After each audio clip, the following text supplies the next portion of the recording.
Alors WhatsApp, c'est connu pour échanger, vous, avec peut-être des gens sur WhatsApp, mais sachez que sur WhatsApp, on peut créer des communautés, ok, l'utiliser comme un nouveau client de service client. Vous voyez en bas à droite, il y a Air France par exemple. Moi, quand j'étais à Bali, j'avais eu un problème avec un billet d'avion pour repartir et j'aurais écrit sur WhatsApp parce que j'avais eu le support dans leur site et ils m'ont débloqué le problème en 10 minutes par WhatsApp. Donc c'est un assistant qui a pris ma conversation. Donc ça peut être un SAV, vous voyez. Donc pour ceux qui, en moyenne d'âge sur TikTok, c'est plutôt c'est 73%, 15-25 ans en fait. Certains qui suivent la formation actuellement IA Expérience que je fais là, vous avez vu sur WhatsApp, ça permet de créer un groupe où les gens peuvent interagir et en fait ça vous fait comme du SAV, comme du support. Et donc on peut faire en one-to-one ou one-to-many, on peut faire un support individuel ou personnalisé, mais vous pouvez répondre rapidement aux clients, vous voyez, établir une relation avec les consommateurs. Ça permet quand même d'aller assez vite, ok, sur ce sujet. Euh, Vous pouvez vraiment faire un vrai canal de support client WhatsApp en créant des communautés. Dans les communautés, vous pouvez créer des groupes en fait. Vous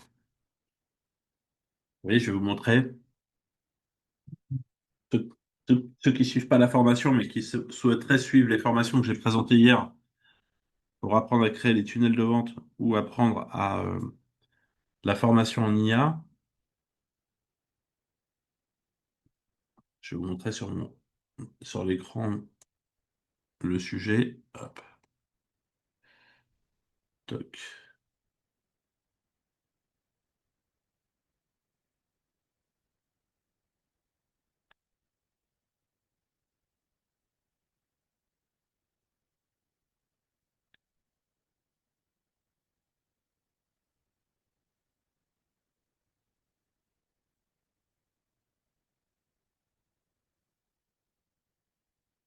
Donc, vous voyez sur mon téléphone ici,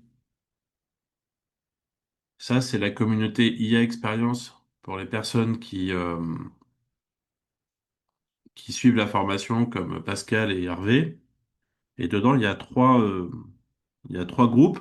Donc, la communauté permet, donc ici, j'ai informations sur la formation. Là, c'est que moi qui peux mettre des informations. Ils peuvent pas écrire les participants, mais moi, je fournis de l'information, vous voyez. Voilà, je leur dis, j'ai ajouté des bonus, j'ai ajouté, voilà comment se connecter pour la session. Je leur donne des informations. Échange de bonnes pratiques. Là, par exemple, vous voyez, Hervé, ce matin, il a écrit qu'il y avait de l'abonnement qui avait baissé sur un outil qui s'appelle une minute.ai. Il a donné une information, comme ça tout le monde peut bénéficier de ce que Hervé a trouvé. Donc à chaque fois, vous voyez, les gens peuvent ici poser des questions sur des problématiques qu'ils ont. Moi, je réponds, les autres personnes peuvent répondre. Donc là, Hervé fournit des informations, donc c'est échange de bonnes pratiques. Et puis quand les gens ont un problème, je suis bloqué avec ceci, cela, ils peuvent mettre une question ici, vous voyez. Ils me posent une question sur une fonctionnalité d'un outil, et là, je peux répondre directement là-dedans. Donc, vous voyez, j'ai trois groupes pour ma communauté, pour ma formation. Les gens peuvent interagir. Donc, c'est très simple. Après, vous pouvez, une fois que les gens, pour inviter les membres, vous mettez le lien, vous voyez, qui est ici. Vous copiez ce lien-là. Et après, vous pouvez mettre dans des, comment ça s'appelle? Vous pouvez l'utiliser avec un QR code, par exemple, ou un lien. Euh, et donc, je vais vous montrer un exemple de QR code dans une de mes présentations sur le sujet.